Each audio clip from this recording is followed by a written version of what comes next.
तो हेलो दोस्तों, इस वीडियो में आपका स्वागत है। चलिए इस वीडियो में बताते हैं कि चलिए देखते हैं कि जाकिर नायक ने क्या कहा और ओवैसी ने क्या कहा इसके बारे में। एक कोई मलेशिया में एक साहब बैठे हुए हैं, नाम नहीं लेता मैं,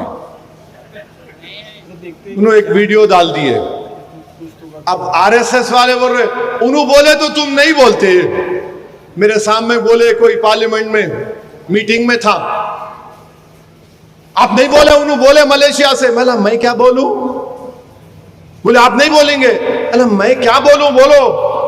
जो मलेशिया में बैठा हुआ है तुम उससे पूछो, जो भारत में बैठकर तुम्हारे नाक में दम कर रहा है, तुम्हारे सामने खड़ा है, उससे पूछो। नहीं, उन्होंने मलेशिया में बोले तो मैं क्या बोला? बोला मलेशिया के प्राइम मिनिस्टर अनवर इब्राहिम आए थे भारत को थोड़े दिन पहले मलेशिया के प्राइम मिनिस्टर अनवर इब्राहिम आए थे। मोदी कैसा मिले? लग जा गले। उनको बोलना था कान में, उसको जरा भिजा दो है इंडिया को, उसको नहीं बोले। अच्छा, अनवर इब्राहिम भी बड़े चालाक हैं, उनको गाना गाओ बोले तो अनवर इब्राहिम जो है दिल्ली में गाना क्या गाए? दोस्त दोस्त ना रहा, प्यार प्यार ना रहा। मैं बोला ओफो, कहीं पे निगाहें कहीं पे निशाना अनवर इब्राहिम। एक जालिम महाराष्ट्र में रसूलुल्लाह सल्लल्लाहु अलैहि वसल्लम में गुस्ताखी करने की कोशिश करा, कभी नहीं बोला गुस्ताखी किया, गुस्ताखी करने की कोशिश करा। अगर कोई वो दीवाना आसमान को देख के थूका तो थूक भी किस पे गिरता? कोशिश किया तो हाजी शहजाद अली जो है 20,000 स्क्वायर फीट का अपना नया घर बनाए, एहतजाज किए उस मलून के खिलाफ। अच्छा, जो रसूलुल्लाह सल्लल्लाहु अलैहि वसल्लम की शान में गुस्ताखी करता, उसको कुरान क्या बोला मालूम आपको? वलीद बिन मुगीरा, नाम याद रख लो। ये रसूलुल्लाह सल्लल्लाहु अलैहि वसल्लम की शान में गुस्ताखी किया तो रसूलुल्लाह सल्लल्लाहु अलैहि वसल्लम बोले कि इसमें कई ऐब है, गलतियां हैं। उसको बुला के बोले तेरे में ये ऐब है, तेरे में ये ऐब है, मानते गया। बाद में अल्लाह के रसूल सल्लल्लाहु अलैहि वसल्लम बोले तू अपने बाप की औलाद नहीं है, तू अपने, नहीं कुरान में है ये, पूछो आप, तुम अपने बाप की औलाद नहीं है। वो अपनी जाके अपनी अम्मा से पूछा, अम्मा बताओ सही सही बोलो क्या ये सच है? तो बोले हाँ, मैं अपना मुंह काला करके तेरे को पैदा करी। तो जितने भी दुनिया में अल्लाह के रसूल सल्लल्लाहु अलैहि वसल्लम की शान में गुस्ताखी करने की कोशिश कर रहे हैं, वो तमाम के तमाम वलदुल हराम है। कुरान बोल रहा, मैं अपनी कुरान की बात कर रहा हूं, फ्रीडम ऑफ रिलीजन। तो खैर हाजी शहजाद अली एहतजाज किए, पुलिस को मेजर दिए, गड़बड़ हो गई, उन्होंने समझाए, पत्थर फेंक दिए। तो मध्य प्रदेश की पुलिस बुलडोजर ले जाकर 20,000 स्क्वायर फुट का घर तोड़ दिए, 20,000 स्क्वायर फुट का। हाजी शहजाद अली ने बयान दिया कि मैं अल्लाह के रसूल सल्लल्लाहु अलैहि वसल्लम की अजमत के लिए एहतजाज किया। एक 20,000 स्क्वायर फुट का घर क्या, ऐसे 10 घर मैं आका पर कुर्बान करता हूं। मगर मेरे भाई हाजी शहजाद अली का नुकसान हो गया। नए घर में सामान रख रहे थे, बीजेपी की जालिम हुकूमत ने घर को तोड़ दिया। मोदी के बुलडोजरों ने मुसलमानों के घरों को निस्तो नाबूद कर दिया। मोदी के बुलडोजरों ने मुसलमानों के घरों को चुन चुन कर, एक महल्ले में 20 घर है तो एक मध्य प्रदेश का डीएम बोल रहा है कि सिर्फ मुसलमानों के घर को तोड़ूंगा, सिर्फ मुसलमानों के घरों को तोड़ दिया जा रहा है। और फिर कोई एक महाराष्ट्र में बोल रहा है कि मस्जिद में घुस के मारूंगा। सुनिए सुनिए, मस्जिद में घुस के मारूंगा।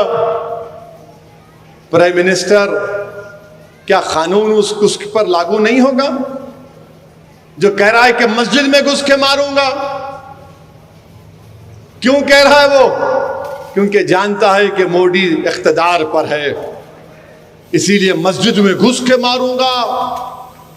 मेरे भाई, इस मुल्क में मुसलमानों के खिलाफ जो नफरत के मजाहरे किए जा रहे हैं, मैं बार बार कह रहा हूं, ये वही तारीख को दोहराई जा रही है जो हिटलर के जमाने में होती थी। हिटलर के जमाने में हिटलर यहूदियों पर ऐसा ही जुल्म करता था। इनके घर को तोड़ दो, इनके कारोबार को तोड़ दो, इनको मुल्क का दुश्मन करार दो, इनके खिलाफ पिक्चरें बनाओ। अब तो जजेस भी बोलना शुरू कर दिए, लॉर्डशिप भी बोलना शुरू कर दिए। मेरे भाई, जागो, मुत्तहिद हो जाओ। ये नफरत जो मुसलमानों के खिलाफ पैदा कर दी गई है, अब कोई बोलने के लिए तैयार नहीं है। महाराष्ट्र में कोई सेकुलर पार्टी का लीडर उस जालिम के खिलाफ बोलने के लिए तैयार नहीं है जिसने हमारे आका मोहम्मद सल्लल्लाहु अलैहि वसल्लम के शान में गुस्ताखी करने की कोशिश की। सिवाय इम्तियाज जलील के कोई आवाज नहीं उठा रहा है। मैंने इम्तियाज जलील से कहा, मजलिस के जिम्मेदारों से कहा, अपना फर्ज आप निभा रहे हैं, अल्लाह आपको सलामत रखे, अल्लाह आपकी कोशिशों में बरकत अता करेगा, अल्लाह कामयाब करेगा। मेरे अजीज दोस्तों और बुजुर्गों, फिर आप ये भी देखते हैं कि लोग हमारे मुल्क में एक कानून बना रहे हैं, कोशिश कर रहे हैं कि वक्फ की जायदाद हमसे छीन ली जाए। मैं बार बार कह रहा हूं, बीजेपी वाले बोलते पूरे मुल्क में ओवैसी जाकर लोगों को उकसारा, उन्हें ही बोल रहा मस्जिदें छीन लेंगे, दरगाह छीन लेंगे, कब्रस्तान छीन लेंगे, ईदगाह छीन लेंगे, जमीनात छीन लेंगे। बीजेपी वालों, तुम मेरी सच्चाई का सामना नहीं कर सकते। मैं जानता हूं तुम्हारी हरकतें क्या हैं। ये जो कह रहा हूं भारत के मुसलमानों से कह रहा हूं, याद रखो, हमने एक बाबरी मस्जिद को खोया, और क्यों खोया बता रहा हूं आज तुमको।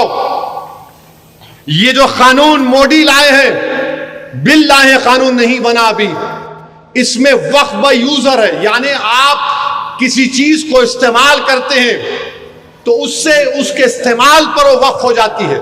मिसाल के तौर पर एक कब्रस्तान है, तदफीन हो रही, वक्फ की हो जाती बरसों से।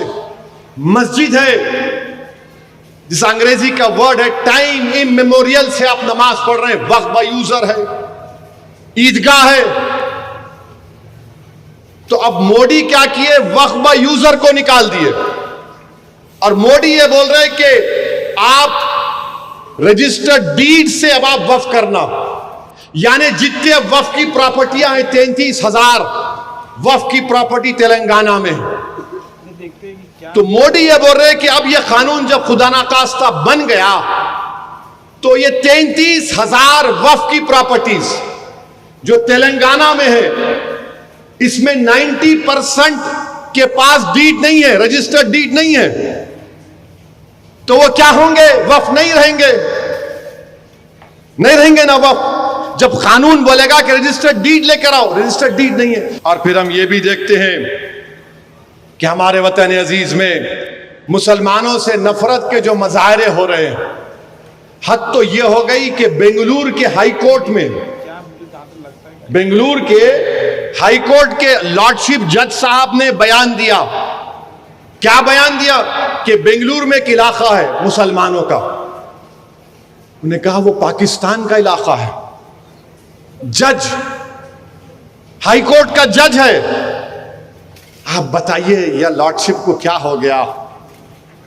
आप कोर्ट में बैठ के बोल रहे हो इलाका पाकिस्तान का है। जज साहब, ये भारत का इलाका है, ये भारत का मुल्क है, जो संविधान पर आपने हल्फ लेकर इंसाफ करने का आपने हल्फ लिया था, और आप उस इलाके को पाकिस्तान कह रहे हैं। मेरे अजीज दोस्तों और बुजुर्गों, अच्छी बात है कि सुप्रीम कोर्ट ने इसका नोटिस लिया है, अच्छा, वही जज साहब एक लेडी लॉयर को बोल दिए, लॉयर को बोल रहे अम्मा अब आप ये बोलेंगे कि तुम्हारा क्लाइंट अंडरवेयर कौन सी रंग की पहनता। नहीं, हंसने की बात नहीं है, इनकी सोच देखो आप। विश्व हिंदू परिषद एक मीटिंग करी, उस मीटिंग में 25 से ज्यादा रिटायर्ड जजेस आ गए, मीडिया की रिपोर्ट है।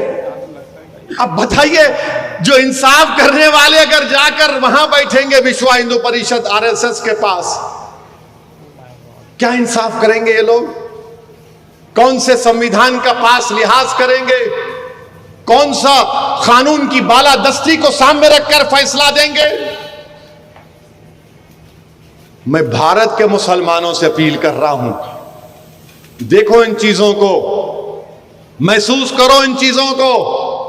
और फिर हम नहीं देखते कि एक करीमनगर का एमपी है जो भारत की कैबिनेट में विजारत दाखिला का मंत्री है, करीमनगर में बोल रहा है कि भारत के मदरसों में AK-47 सिखाया जाता झाड़ू के साथ।